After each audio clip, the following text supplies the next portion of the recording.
ناظرین، بہت ہی اہم چیز یہ دیکھی جاتی ہے کہ کچھ بروج کو 60 اور 2.5 اور اس قسم کی چیزیں کہی جاتی ہیں۔ تو اس سال 2026 بہت سارے بروج جو ہیں وہ 60 اور 2.5 سے آزاد ہو رہے ہیں، ان کا ذکر کرتے ہیں، یعنی جن کا 60 یا 2.5 ختم ہوگا ان کا حوصلہ بڑھے گا، ان کی شخصیت نکھرے گی، پچھلی غلطیاں صاف ہو جائیں گی، رزق اور قسمت کے نئے دروازے کھلیں گے، اوورآل چیزیں بہت بہترین ہونی شروع ہو جائیں گی۔ جیسے اللہ کہتا ہے اِنَّ مَعَ الْعُسْرِ یُسْرًا فَإِنَّ مَعَ الْعُسْرِ یُسْرًا، بے شک تنگی کے ساتھ آسانی ہے۔ تو وہ سٹارز جنہوں نے پہلے بہت تنگی دیکھی ہے وہ اپنے 60 اور 2.5 سے آزاد ہو جائیں گے۔ ان میں سب سے پہلا ہے ایکویریس، اس کی 60 مکمل طور پہ ختم ہو رہی ہے اور یہ بالکل آزاد ہو جائیں گے، ذہنی دباؤ ختم ہو جائے گا، چیزیں بہت بہتر ہو جائیں گی۔ دوسرا ان کا جو سٹار ہے جس میں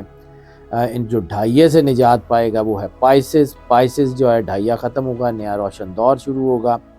گھر کے جھگڑے ختم ہو جائیں گے، والدین کے مسائل حل ہو جائیں گے، جائیداد میں آسانی ہوگی، بہتر فیصلے ہوں گے، ذہنی سکون ہوگا اور محبت اور شادی میں آسانی ہو جائے گی، بلا خوف اور پریشانی سب کچھ ٹھیک ہو جائے گا۔ محبت، قسمت اور روحانیت تینوں کا بہترین ملاپ ہوگا اور یہ تبدیلیاں جو آئیں گی وہ مالی بوجھ جو ہے ان کا ختم ہو جائے گا، قرض سے نجات مل جائے گی، اوورآل چیزیں بہتر ہو جائیں گی۔ کیپریکون تیسرا سٹار ہے، یہ سٹار جو ہے یہ کنگ آف 2026 بھی ہے، ان کے لیے جو ہے راج یوگ کی طاقت بھی سپورٹ کر رہی ہے اور ان کے لیے یہ جو ہے ان کو پچھلے کئی سالوں کی جو مشکلات انہوں نے اٹھائی ہیں ان کا ان کو بہت اچھا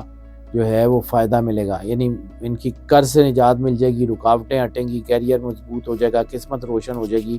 اور گھر بدلنے کے لیے بہت کچھ ہوگا۔ یعنی ان 3 سٹارز ایکویریس، پائسز اور کیپریکون، ان کے لیے نئی امید، نئی روشنی، نئی خوشیاں، نئی زندگی، ان کے لیے بہت کچھ آنے جا رہا ہے۔